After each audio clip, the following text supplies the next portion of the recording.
আসসালামু আলাইকুম রহমতুল্লাহ। প্রিয় দিনী ভাই বোনেরা, আজকাল আমরা আমাদের সমাজে একজন সেলিব্রিটি, একজন রাজনীতিবিদ, একজন প্রধানমন্ত্রীর আশেপাশের লোকের সাথে দেখা করার জন্য, তাদের সাথে একটা সেলফি তোলার জন্য আমরা কি না করি, নিজের সর্বোচ্চ দিয়ে চেষ্টা করি একটা ছবি তোলার জন্য, এক নজর আমার দিকে তাকানোর জন্য।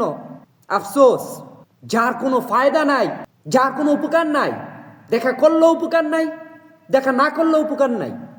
একটু মনের আকাঙ্ক্ষা আসার জন্য, মানুষকে দেখানোর জন্য কি না করি। অথচ যে আল্লাহ আমাদেরকে বানাইছে, এই প্রধানমন্ত্রীকে বানাইছে, এই পৃথিবী বানাইছে, সেই আল্লাহর সাক্ষাতের জন্য আমি আপনি কি করি? আজকে মরে গেলে কালকে আমার আল্লাহর কাছে আমার যাইতে হবে, অনন্তকাল থাকতে হবে, কি জবাব দিব?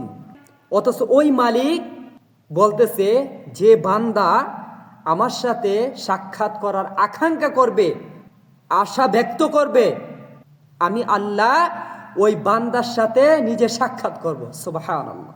অথচ আমরা ওই আল্লাহকে ভুলে গেছি। ওই আল্লাহর জন্য আমরা কি করতেছি? আমাদের মনে কি একটু আকাঙ্ক্ষা আশা জাগে? কি করে জাগবো? আমাদের ইমান নাই। আমরা নামে ইমান, নামে মুসলমান, আমাদের আশা আকাঙ্ক্ষা শুধু দুনিয়াবি। আমরা দুনিয়া দুনিয়া দুনিয়া, এই দুনিয়া করতে করতে করতে করতে একদিন দেখবেন আপনি আমার দুনিয়ার জিন্দেগি শেষ। তখন আর ওই সেলিব্রিটি, ওই প্রধানমন্ত্রী, ওই চেয়ারম্যান, মেম্বার, এমপি, এমনকি নিজের জন্মগত সন্তানও পরিচয় দিবে না। ওই সময় শুধু ওই আল্লাহই আমাদের পাশে থাকবে।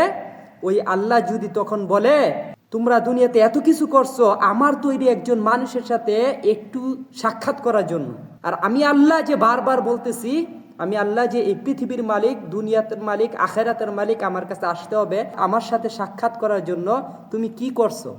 আমি তো বারবার বলতেছি, তোমরা যদি আমার সাথে সাক্ষাতের আকাঙ্ক্ষা করো, চেষ্টা করো, আমি আল্লাহ তাআলার ইবাদত বন্দেগীর মাধ্যমে আশা আকাঙ্ক্ষা ব্যক্ত করো, আমি আল্লাহ তোমার সাথে সাক্ষাৎ করব। কি করছো? কি জবাব দেব? প্রিয় দিনী ভাই বোনেরা, এখনো সময় আছে। আমরা যদি একটু গভীরভাবে চিন্তা করি, একটু যদি মনোযোগটা আল্লাহ তাআলার দিকে দেই, পরকালের দিকে দেই, ইনশাআল্লাহ আল্লাহ তাআলা আমাদের দুনিয়া ও আখিরাতের কল্যাণ দান করবেন। আল্লাহ তাআলা আমাদেরকে বুঝার তৌফিক দান করুক। আমিন।